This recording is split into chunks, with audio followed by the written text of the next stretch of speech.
Are you thinking of moving to Somerville, Massachusetts and trying to figure out pluses and minuses? In today's video, I'm going to share my 5 biggest pros, 5 biggest cons of moving to Somerville, Massachusetts. My name is Jankowitz. I'm a real estate agent. I closed over 300 real estate transactions in the last 3 years, and I've spent roughly the last 10-ish years in Cambridge and Somerville. Now, before I get into the video, hit that subscribe and bell button. That ensures that my content pops up every time I put out a new video, whether you're looking to learn about Somerville and Cambridge or investing in real estate or buying and selling real estate in the area. All right, let's get right into it. And we're gonna start with the top 5 pros of living in Somerville, Massachusetts. First one is Somerville is a super culturally diverse place to live. It has the Fluff Festival. It's an annual event. They throw marshmallows. They do all kinds of fluff related stuff. So check that out. We have Arts at the Armory. It's a really cool space where they sell little tchotchkes and they have event space and they have music and all kinds of cool stuff. You have Aeronaut Brewing, which is a local brewery. The beer there is very good,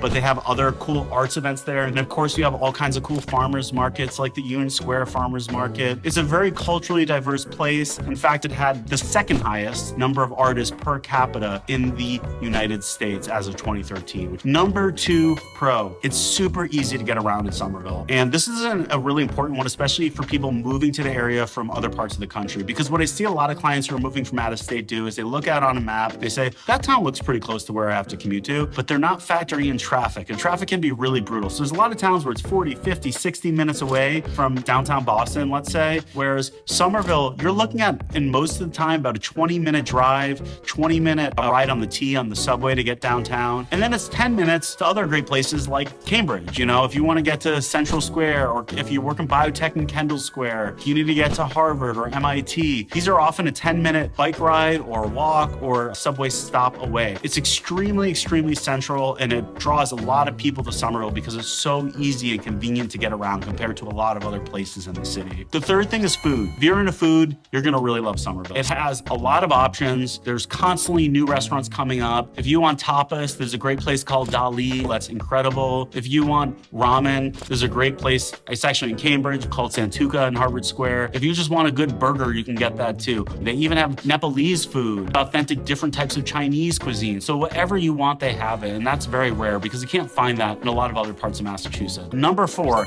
this is a very unique thing about Somerville. Somerville is pretty cool because it has both a suburban and urban kind of feel, and it kind of pulls off both. And what do I mean by that? There's a lot of other towns in the city that have a very suburban, hard family suburb environment, which for some people is exactly what they're looking for. Towns like Newton or Winchester or Lexington. Then there's other places like downtown Boston, like Back Bay and Beacon Hill neighborhoods in downtown, where it's totally hardcore urban and it feels totally like a city. It's loud, it's congested, it's really intense. And one thing that's very cool about Somerville is it's made up of a lot of squares. So within those squares, it's happening. It's very walkable. It has restaurants, shops, grocery, everything you need. It's very hustling and bustling. We can zig down a side street. All of a sudden, it's a tree-lined, quiet, chill, almost suburban-y kind of vibe street, which is really nice. So in a way, you can get the best of both worlds. Can't really get that in a lot of other towns in Massachusetts. And then the 5th thing, and I'm a little biased. I am a real estate agent after all, and I live and breathe this stuff. But from a real estate investing perspective, you can get unbelievable returns. To give you a quick data point, 2012, your typical 2-bed, 2-bath condo in Somerville was going for around $415,000. Same condo, 2-bed, 2-bath, 2022, more than doubled. Now we're looking like $845,000. That's an incredible return over a 10-year period. So I have met people who lived relatively modest lives 10 years ago, and they bought a condo, and now they're actually in a very strong financial position, due in large part to the house they bought. So that's something that's a little unique to Somerville, and Cambridge for that matter too, that in other towns, we did see increases, but not to the same degree. Now, before we get into those cons, just take a second, hit that subscribe button, hit that like button, hit that bell, make sure that you are following me so you don't miss out on any of my new content. It really does motivate me when you guys subscribe and like these videos. Now I'm gonna give you guys my 5 cons for living in Somerville as someone who's been here around the area for 10+ years. I'm gonna start with number 1, which is population density. A lot of people don't realize this when they're moving to the area, but Somerville is extremely jam-packed. It's only roughly 4 miles